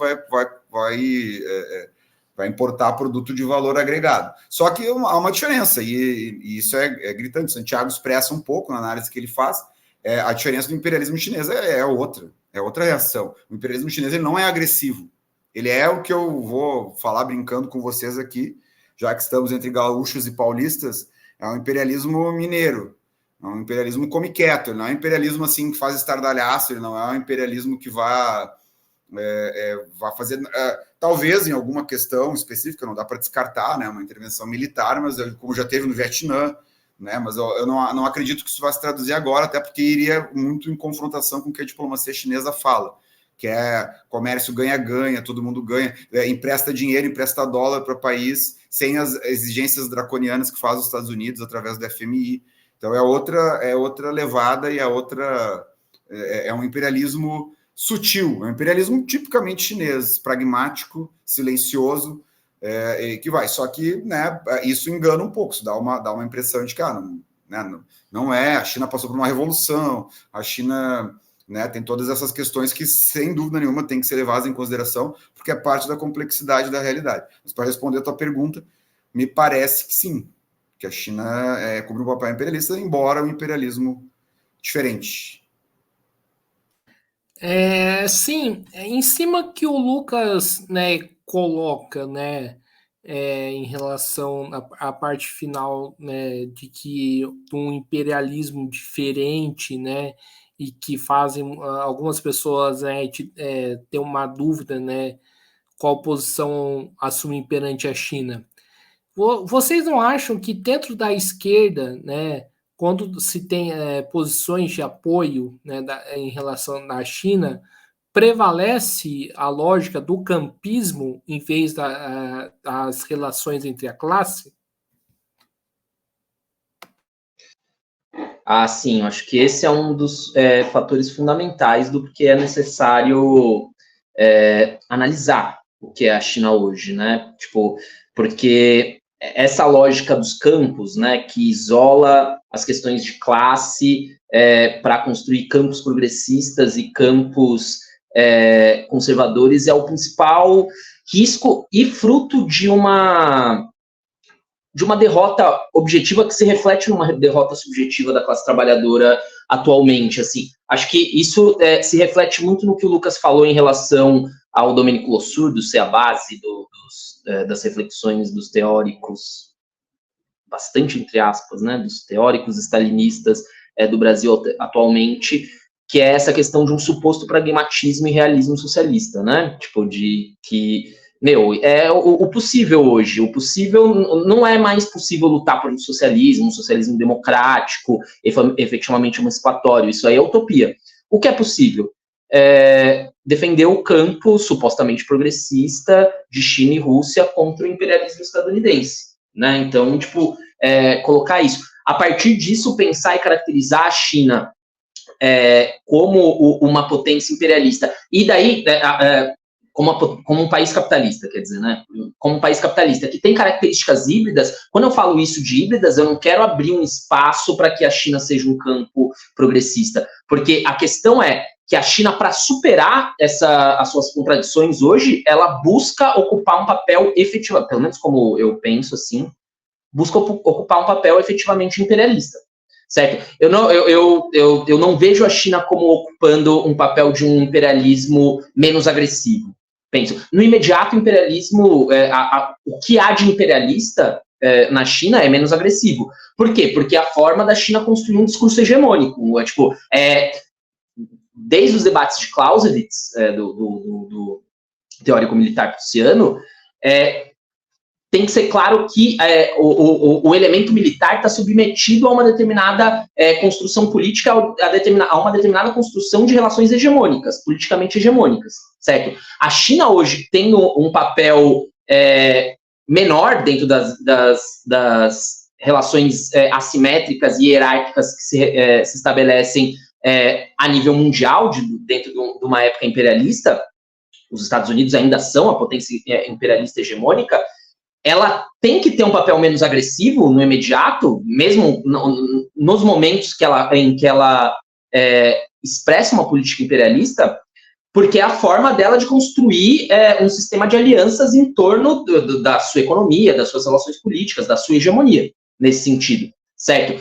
Mas, na medida em que essa hegemonia vá se construindo, a China tende a ter o mesmo nível de agressividade do que tem hoje os Estados Unidos, eu penso assim, tipo, eu penso que não é possível um imperialismo, e não acho que é isso que o Lucas falou, não estou falando que é isso que o Lucas falou, mas não é possível um imperialismo mais benigno, certo? Um imperialismo menos agressivo e tudo mais. A China hoje ocupa um papel menos agressivo, primeiro porque ela tem que construir um sistema de alianças em torno dela que ainda não existe, e depois porque ela ainda, apesar do seu crescimento econômico e hoje da economia chinesa ser possivelmente maior, inclusive, do que a economia estadunidense, a nível militar, a China está ainda bastante inferior ao que é os Estados Unidos, certo? Então, tipo, ela não pode ter o mesmo grau de agressividade que tem hoje o imperialismo estadunidense, por exemplo, certo? Grau de agressividade no imperialismo estadunidense, inclusive, que é determinado cada vez mais, a agressividade tende a aumentar por conta do declínio da sua hegemonia. Mas na medida em que a China se sinta mais segura do seu papel, ela tende a ser tão agressiva quanto quando o questionamento a essas suas políticas imperialistas surgirem, quanto os Estados Unidos. Um outro fator que eu queria tratar também, bem rapidamente, é um elemento de que, apesar de todas essas críticas que eu busquei formular, a China como, essa perspectiva da China do socialismo de mercado, de uma nova economia de projetamento e tal, como alternativa para a esquerda, uma coisa que não podemos ignorar é que o processo de crescimento econômico chinês talvez tenha sido expressão do maior sucesso econômico de um único país na história do capitalismo. Eu acho que é algo a ser formulado e a ser pensado e tal, mas não se pode ignorar que é muito possível que tenha sido efetivamente, certo? Tipo, o nível de crescimento da economia chinesa de 2 dígitos por praticamente 3 décadas é algo, assim, tipo, é um milagre econômico, bem entre aspas, que talvez não tenha tido nenhuma outra réplica na história do sistema. Talvez tenha tido, acho que é algo a se estudar mais especificamente, mas é possível que tenha sido o maior nível de crescimento econômico sequencial da história do sistema capitalista, certo? Tipo, então, na medida em que a gente entenda a China como capitalista, né? Não é isso algo a ser replicado em algum sentido? Eu acho que um elemento a gente pensar em relação a isso, sem estender muito, é se é possível a replicação desse processo de crescimento econômico que houve na China para outros países. Se isso poderia ser um modelo, certo? Tipo,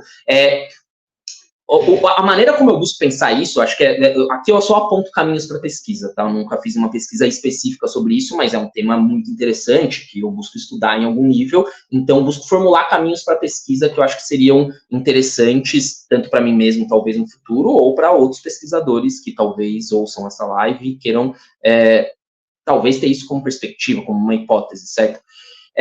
Do porquê que esse crescimento econômico chinês não é passível de ser replicado, certo?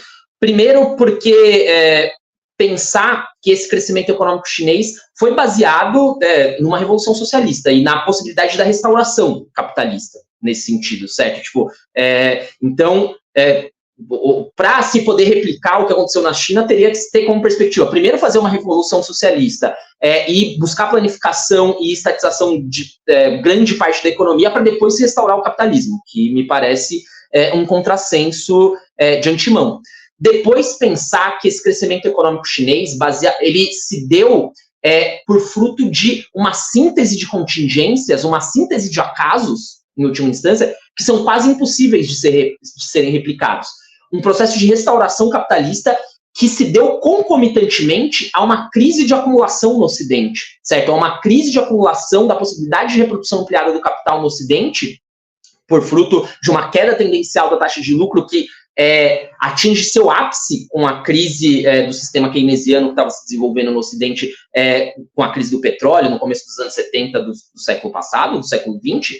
Então, há uma crise da possibilidade de acumulação capitalista no Ocidente que se sintetiza de maneira casual, é um acaso que esses dois processos se deem de maneira quase imediatamente comum no tempo, esses dois processos, esse processo de crise da acumulação no Ocidente e de restauração capitalista na China, que começa no final da década de 70 do século XIX.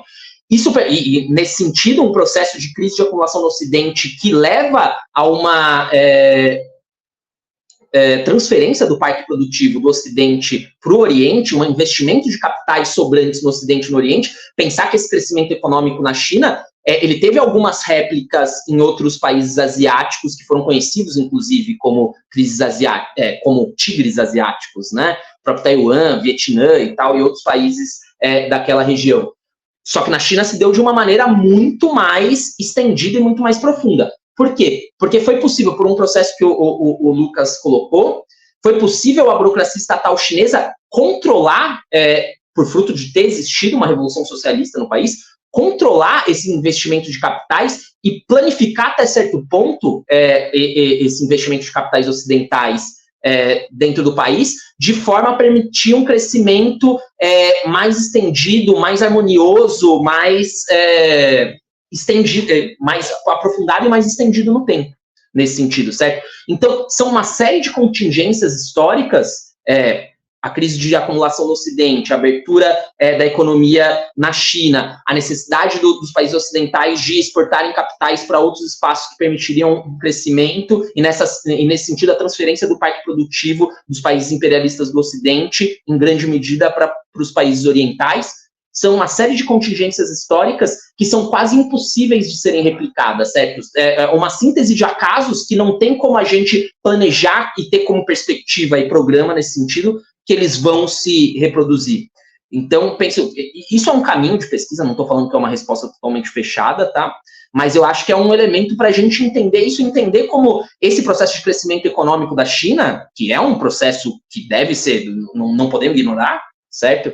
Mas que ele não pode ser simplesmente ser replicado e, nesse sentido, ser um programa político para outros países, por exemplo, do Brasil, certo? A gente não vai poder replicar no Brasil toda essa série de contingências que aconteceram na China e ter isso como programa político, nesse sentido. Acho que um pouco para pensar isso, desculpa não me estender, mas acho que isso era um ponto fundamental que não podia não ser tratado, assim.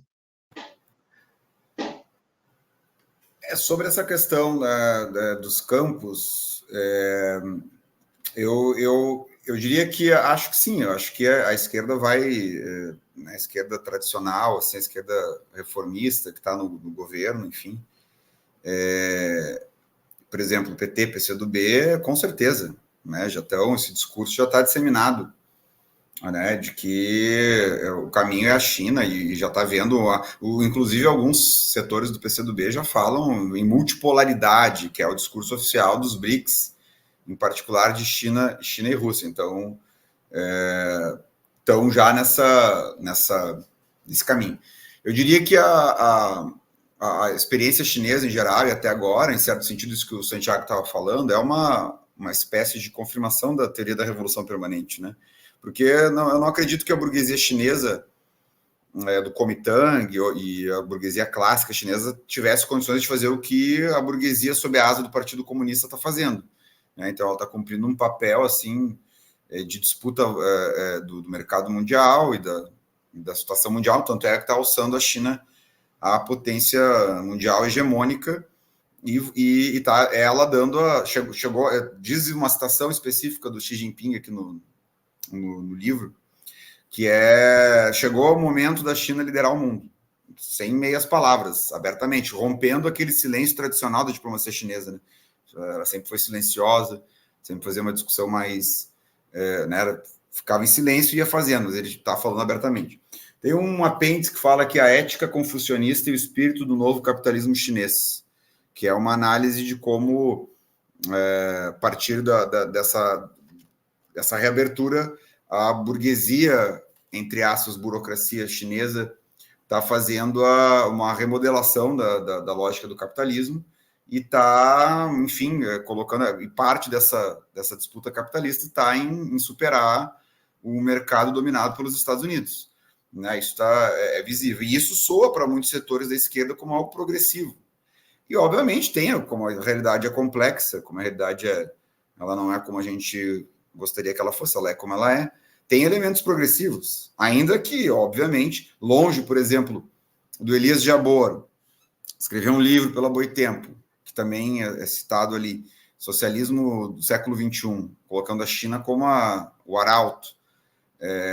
Não concordo, acho que é uma tese equivocada. Pepe Escobar, que não está no campo da militância, no campo da esquerda, né, um jornalista mais dentro do campo liberal, assim, também é entusiasta, achando que a China vai não só remodelar o mundo, como vai derrotar o imperialismo e os imperialismos, né, vai criar um mundo do John Lennon, né, Imagine, vai criar um mundo completamente distinto do que está aí. Não acredito que vá para esse caminho. Agora, eu penso que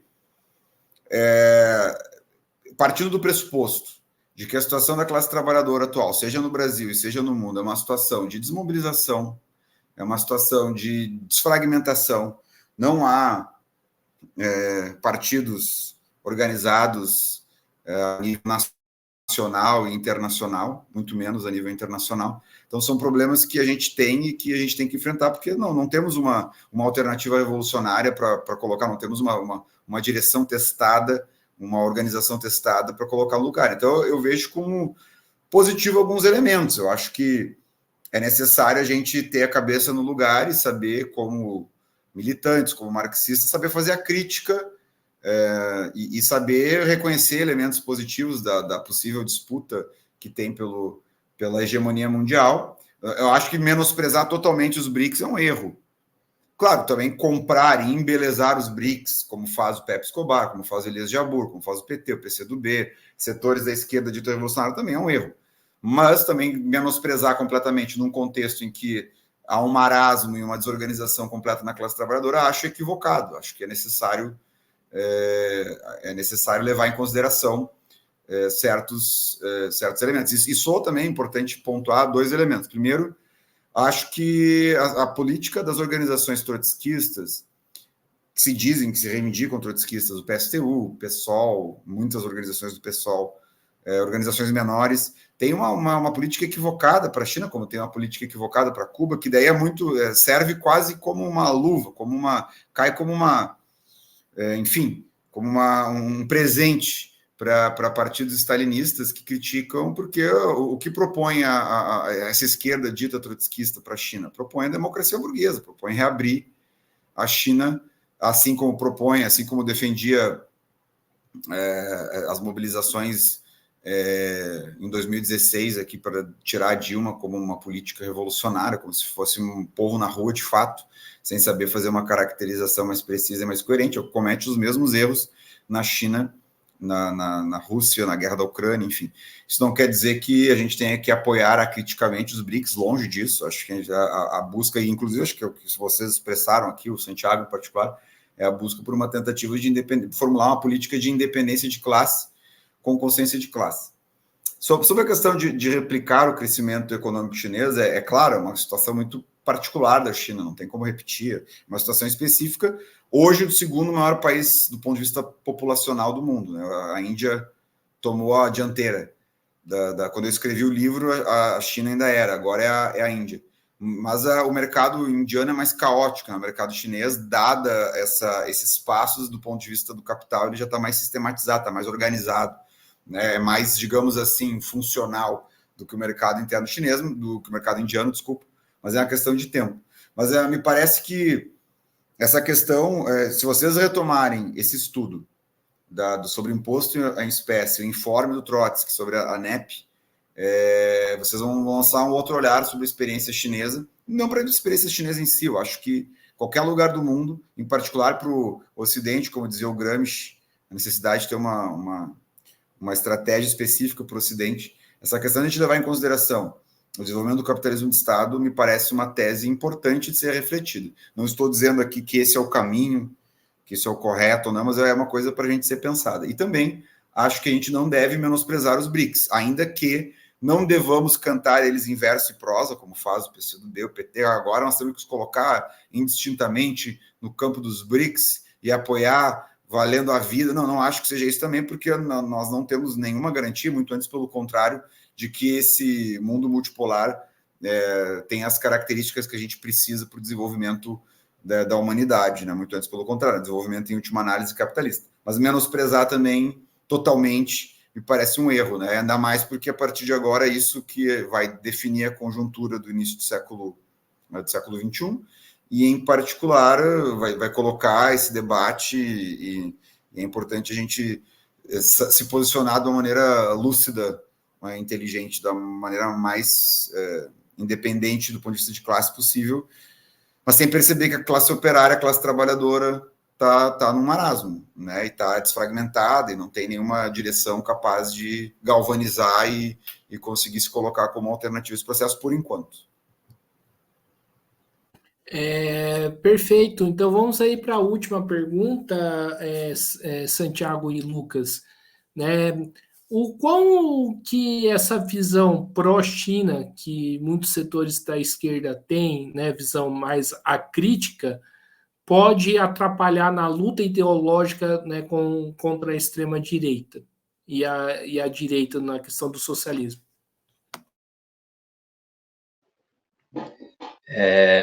eu penso que essa visão acrítica, assim, ela é um problema fundamental, porque o que existe na China hoje não me parece ser algo capaz de entusiasmar a juventude trabalhadora, os setores mais rebeldes, mais ativos desses setores, assim.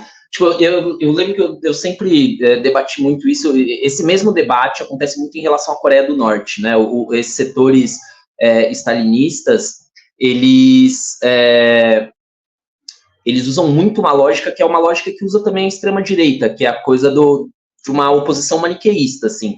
Mas o que você prefere? Você prefere o Brasil tal como ele é hoje, ou você prefere a Coreia do Norte? Assim, tipo, uma oposição muito maniqueísta entre as duas coisas. Que eu coloco, se a única oposição possível fosse entre o que é o Brasil hoje, com todas as suas contradições e mazelas gigantescas, obviamente, e a Coreia do Norte, o que é a Coreia do Norte, ou mesmo que é a China e tal, eu desistia, eu ia falar, vou viver minha vida, a única coisa que tem é, tipo, essa imediaticidade, então não tenho o que fazer, não tenho, pra que eu vou lutar para que exista uma burocracia, continue existindo desigualdade social, continue existindo uma burocracia que controla a vida dos setores subalternizados da sociedade, continue existindo subalternização e tudo mais. Certo? Tipo, eu acho que o problema central desse tipo de maniqueísmo é isso, assim, desse tipo de suposto realismo, certo? Tipo, porque essa perspectiva busca se construir como um suposto realismo, assim, né? Tipo, o que é o que tem para hoje, certo? É o que é possível fazer. Mas se isso é a única coisa possível de fazer, por que fazer? Certo? Por que não continuar?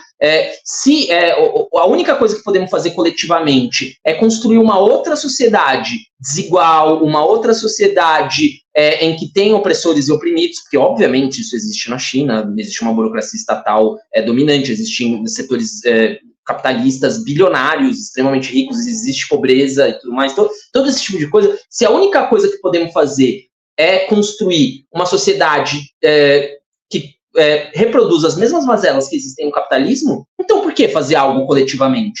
Por que não buscar uma saída pura e simplesmente individual? Certo? Tipo, se a saída coletiva reproduz desigualdades, reproduz vários dos elementos que existem no capitalismo, então, ou não faço nada, ou vou buscar uma saída individual, no qual eu, como trabalhador precário, possa minimamente ocupar essa posição de dominante. Certo? O capitalismo parece, pelo menos na sua ideologia mais imediata, construir essa possibilidade, pelo menos para alguns. Por que eu não vou tentar a sorte na loteria e ser um desses alguns? Certo? Então, penso que essa problemática que se constrói, assim, de colocar a China como o que é o regime chinês hoje, como alternativa e alternativa realista. Ela é incapaz de entusiasmar os setores rebeldes, os setores mais ativos, os setores mais combativos da classe trabalhadora e da juventude, certo? Da juventude trabalhadora e tudo mais. Porque, tipo, se a alternativa é algo que é praticamente igual ao que já existe, por que eu vou lutar? Por que eu vou me sacrificar? A luta tem algo de você se doar, certo? Por que eu vou me doar a algo que vai reproduzir as mesmas contradições aqui? A não ser que eu seja um burocrata, e essa é a questão, acho que muitos desses setores stalinistas se constroem a partir dessa perspectiva, de que eu seja um burocrata, eu tenho esse espírito burocrático, e eu quero ocupar essa posição dominante numa outra relação, certo? Então eu quero dominar, só que eu não consigo dominar como capitalista, vou tentar dominar como burocrata. Daí, tipo, mas isso não é algo que entusiasma uma pessoa rebelde, uma pessoa que quer construir uma sociedade distinta e superior à sociedade capitalista. E daí terminar mesmo, já indo para as considerações finais, discutir essa questão do realismo, né? Tipo, penso que hoje isso também depende de uma análise do nível de crise civilizacional ao qual o capitalismo nos levou nesse momento. Eu penso que a crise civilizacional em que estamos é agudíssima, assim. Tipo, que estamos mesmo à beira do abismo. Não me parece ser... Por vezes eu me questiono se isso não é uma coisa um pouco catastrofista, meio milenarista, assim, né? Sempre existiu esse discurso de fim do mundo, né? Tipo, né, não estamos nesse sentido. Mas não é porque sempre existiu que uma hora não pode ser efetivamente real. Me parece mesmo que vivemos num momento muito agudo de crise do sistema. A ideia de socialismo ou barbárie, hoje, me parece muito mais real do que quando ela foi vocalizada pela Rosa Luxemburgo no começo do século XX. Assim, me parece algo muito real, assim. Desde a crise ecológica que vivemos, ao recrudescimento dos conflitos entre grandes potências armadíssimas, com um arsenal militar gigantesco e tal, uma série de crises. A crise da hegemonia estadunidense, que poderia ter um aspecto progressivo, ela tem um aspecto reacionário em vários sentidos, na medida em que concordo 100% com o Lucas, não tem uma alternativa socialista no horizonte imediato. Nesse sentido, a crise da hegemonia estadunidense leva não a uma, no imediato, pelo menos, a uma resposta progressista, mas a um mundo mais caótico, tá ligado? Uma realidade geopolítica internacional mais caótica nesse sentido. A partir disso, penso que o realismo, ser realista hoje, é pensar como podemos correr contra o tempo para buscar construir, botar de pé uma alternativa socialista que seja minimamente capaz de impactar e de entusiasmar setores de massas, capaz de se ligar a setores de massas, assim, para a gente superar essa crise. A resposta aparentemente realista, que é buscar dar respostas parciais ainda dentro do sistema capitalista, essa sim, hoje, me parece uma utopia irrealizável, assim, tipo, a tentativa de reformar o sistema por dentro, hoje, um sistema que está numa crise tão aguda, isso sim, hoje, me parece um nível de utopia gigantesco, assim, tipo, me parece ser totalmente irrealista, para falar a verdade, assim, tipo, eu acho que o nosso diálogo, como aqueles que se pretendem revolucionários, acho que, né, tipo, é difícil a gente se reivindicar revolucionário no momento em que a ideia de revolução parece estar tão distante, assim, mas pelo menos nos pretendemos revolucionários. O nosso debate com setores supostamente realistas, setores reformistas e tudo mais, hoje, eles sempre nos acusaram de idealistas enquanto eles eram os realistas, né? Eles tinham a ética da responsabilidade, nós a ética da finalidade do ideal. Acho que hoje, cada vez mais, a gente tem que inverter esse debate e mostrar que o quão utópico é ser reformista hoje e como a única alternativa realista mesmo à crise do sistema e à crise civilizacional a que nos leva ao sistema é buscar correr contra o tempo para construir uma alternativa, e que estamos muito atrás. Tipo, ser realista é também entender que estamos muito atrás dessa possibilidade, mas que a única alternativa realista não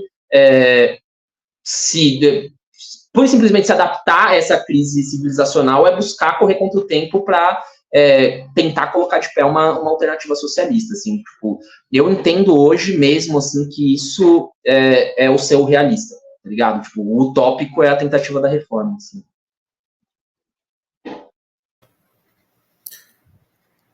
Pegando o gancho de Santiago aí, eu acho que o que nos reúne aqui, sobretudo, né, e o que motiva a lançar o livro é a tentativa de superar a sociedade atual. Acho que a sociedade atual esgotou em todos os sentidos e é necessário, né, e a tentativa de análise da Revolução Chinesa é uma tentativa de entender essa experiência que marcou o século XX, marcou o mundo e ainda marca, né?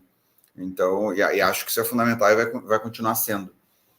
Essa questão do realismo que o Santiago levantou é muito importante, né? Porque ela é usada e abusada dentro dessa discussão tanto da China quanto do próprio stalinismo e tal, né?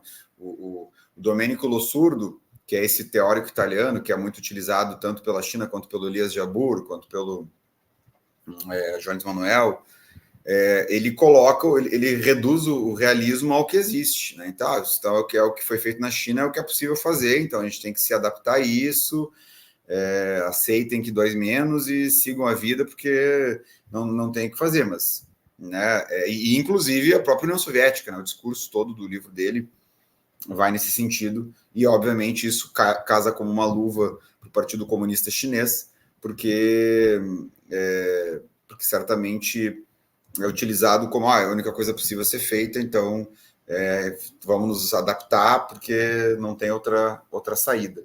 E isso é muito complicado, porque eu acho que toda a história do movimento operário, a história do marxismo, do trotskismo, das revoluções, é uma história de superação.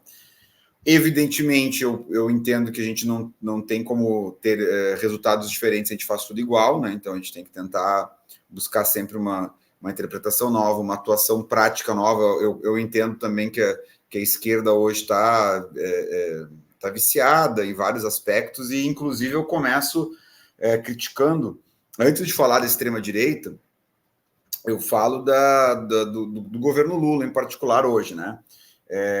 Me parece que antes de a gente chegar nessa discussão sobre extrema-direita ou não, por exemplo, hoje o governo petista depende dessa discussão da China. O projeto do governo petista depende da China. Não tem projeto se não tiver a China, né, em termos econômicos, de comércio internacional, de reforma da ONU, enfim, pega todo o discurso do Lula e destrincha, e todo ele vai acabar de alguma maneira especificamente na China, ou vai, né, todas as supostas maleabilidades que o governo Lula teve tem a ver direta ou indiretamente com a questão dos BRICS. Os BRICS é um projeto, em última análise, petista, foi levado, foi desencadeado, mas não tem, no meu entender, não tem perspectiva, não tem continuidade se não tiver um governo petista, se tiver um governo da direita, muito mais da ultradireita, com mais razão, tipo o que acontece na Argentina hoje, vai haver sabotagem em relação aos BRICS. Então, é um projeto petista que não tem um projeto próprio, tem um projeto de materialmente se sustenta nessa dependência específica, tanto ideológica, mas sobretudo material e econômica da China.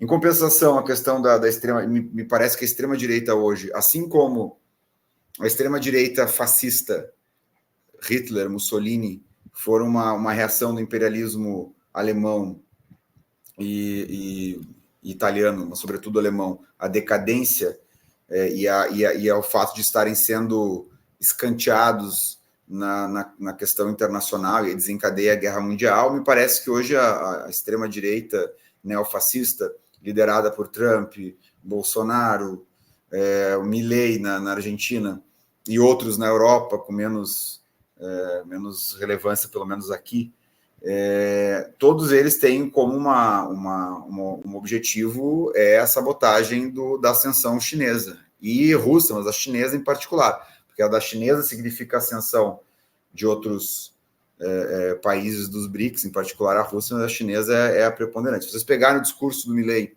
na Davos, em 2024, não falou nada de economia, nada que preste, nada, é como o Bolsonaro, fala abobrinha, fala um monte de coisa assim que é, né, para confundir, para fazer uma salada de fruta. O objetivo dele era dizer que os valores ocidentais estão ameaçados pelo comunismo da China e do Brasil. O Brasil passou a ser comunista com o governo Lula, enfim, né, na lógica deles. Então, vai ser um divisor de águas que vai estar colocado, mas como eu falei antes, como diz o livro ali no capítulo específico, analisa a extrema-direita e o bolsonarismo e o Trump estão entre a cruz e a espada. Seja nos Estados Unidos, grande parte do empresariado americano tem negócios na China, depende da China, mesmo que queira sabotar, uma sabotagem custa muito caro, né? E está dividindo a sociedade americana.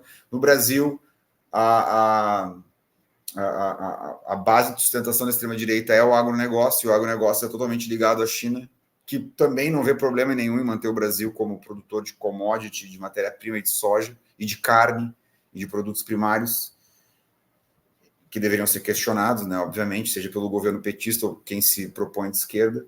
Então, me parece que essa vai ser a jogada daqui por diante. E, enfim, a tentativa do lançamento do livro como diz o Santiago, instigar esse pensamento, instigar o debate, instigar a crítica, a reflexão de toda essa conjuntura que vai pautar daqui, e obviamente, não precisa concordar. A questão é a gente debater e pensar e tentar renovar os métodos, porque esperar resultado diferente fazendo tudo exatamente igual, aí é loucura. É isso. Então é isso aí, pessoal. Estamos encerrando aqui mais uma entrevista do Mesa de Debates. Quero aqui agradecer ao Lucas, também agradecer aí ao Santiago pelo debate, pela boa conversa aí que tivemos, né? Acho que acrescentou aí muito, né? E esse tipo de debate sempre é bem-vindo aí, né? Como o Lucas, o Santiago, né, colocou, apesar aí das diferenças, né? Algumas coisas que o Lucas colocou aqui, eu também tenho uma certa discordância em relação ao trotskismo, né? Mas acho que caberia até para um outro tema, numa outra hora. Mas, enfim, então eu quero agradecer aos dois e passo a bola aí para eles fazerem uma consideração final. O que eu quero colocar é apenas agradecer aos camaradas, agradecer ao Guilherme pelo convite e tal, e por abrir esse espaço para esse debate. Agradecer ao Lucas, acho que a iniciativa dele foi muito fundamental, de publicar um livro, se colocar, tem algumas diferenças com ele, assim como ele tem algumas diferenças comigo, mas acho que uma coisa que o Lucas fala bastante, assim, ele sempre, desde que a gente se conheceu, acho que a gente se conheceu durante a pandemia e tal, e que ele coloca bastante, é que nós trabalhadores temos que nos ouvir, assim, acho que isso é fundamental, acho que esse é um vício dos grupos de esquerda que é problemático, assim, de, tipo, serem muito dogmáticos e sectários nesse sentido e não permitirem uma mínima troca de ideias, assim, né? E isso é parte da construção dessa marginalidade da esquerda atualmente, porque qualquer trabalhador também é isso, né? Qualquer trabalhador um pouco mais rebelde, um pouco mais consciente, um pouco mais politizado, vai falar, não vou entrar num grupo pura e simplesmente para ser reprodutor, que os outros dizem. Eu tenho ideias, eu tenho perspectivas, podem ser equivocadas em algum nível, mas eu quero ser ouvido, eu quero falar, quero poder expressar a minha posição, certo? Então, acho que isso é fundamental, da gente conseguir dialogar a partir das diferenças, o que não quer dizer que temos que apagar as diferenças, não é essa a questão, mas temos que construir espaços onde essas diferenças façam sentido para nós mesmos, mas principalmente façam sentido para os setores mais amplos da classe trabalhadora, né? Hoje a esquerda que se pretende revolucionária, fala para setores insignificantes, assim, da nossa classe.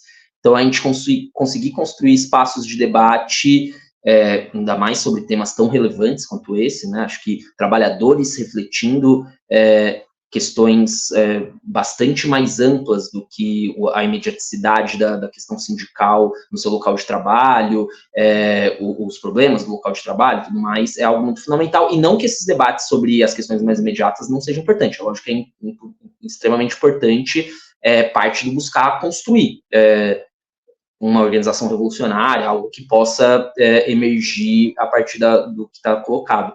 Mas é importantíssimo que os trabalhadores, a gente que é trabalhador de base, busque discutir questões mais amplas também. Então, saudar muito o Lucas pela iniciativa, por ter me convidado para escrever o prefácio, inclusive.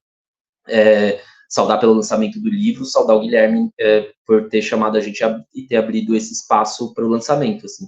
Obrigadão a todos, obrigado a todos os web espectadores e mando um beijo aí para todo mundo e uma saudação para todo mundo. Lucas, antes de você abrir para as considerações finais, eu peço para que, quando você for falar, você fale aonde, né, o ouvinte pode encontrar o seu livro, se é em PDF, se precisa comprar, né, para ter o livro físico, né? Acho que seria interessante você colocar isso também. Beleza, Guilherme, valeu. Em primeiro lugar, agradecer o espaço do Mesa de Debates, né? Acho que é um importante instrumento para a gente discutir. Agradecer ao Santiago por ter se disposto a escrever e ter participado e falado, como sempre. Acho que enriqueceu muito o livro, né? As concordâncias discordâncias e concordâncias que convergem. Acho que isso é fundamental, a gente se ouvir e criar o próprio Mesa de Debates. Acho que se a gente começa a se ouvir honestamente, e sem apagar as diferenças, a gente está apto também para ouvir a classe trabalhadora e começar, sabe, a tentar começar uma nova história, um novo contexto. O livro foi colocado pela editora na Amazon, né, para ser comprado.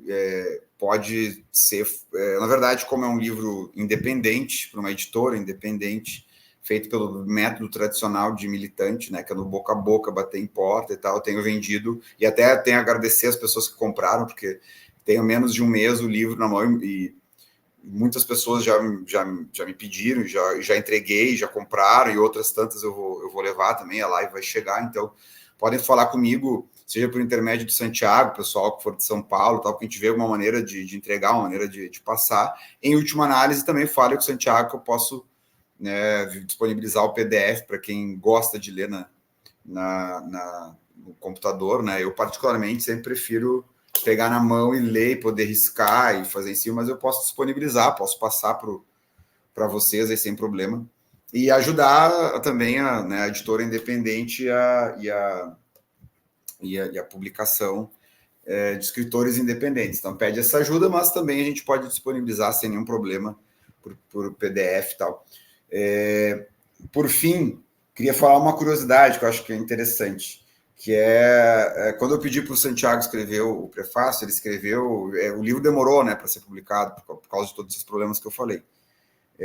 Então, ele já está, acho que ele está mais ou menos no forno já há quase um ano, né, e o Santiago publicou o prefácio no blog dele. Assim como eu também publico parte dos textos aqui, estão no meu blog, que é o conscienciaproletaria.blogspot.com, e o do Santiago é o Quilombo Spartacus, né? .wordpress.com, me corrija se eu estiver errado. E ele publicou lá. E aí teve uma live de militantes que reivindicam o stalinismo, criticando criticando o prefácio do Santiago, né? Ele publicou o prefácio, fazendo mais ou menos uma análise como ele fez aqui agora. Fizeram toda uma live criticando e tal, eu acabei olhando isso aí, porque acabou chegando aí porque está no meu nome, porque o título é Prefácio ao livro de Lucas Berton, então aí acabaram me mostrando, daí eu fui olhar, era a crítica ao prefácio de Santiago. Eles analisaram, leram trecho por trecho, e então fica uma sugestão aí, quem sabe fazer uma live de discussão, né, se eles quiserem. Eles ficaram muito incomodados com o termo neo-stalinismo, que o Santiago coloca muitas vezes no prefácio, né? Mas é isso, eu acho que o esforço da publicação do livro, o esforço do canal, o esforço dos blogs é a tentativa de a gente criar uma sociedade mais humana, mais igualitária, uma sociedade melhor que nos tire dessa condição terrível de desigualdade social, de fome e miséria.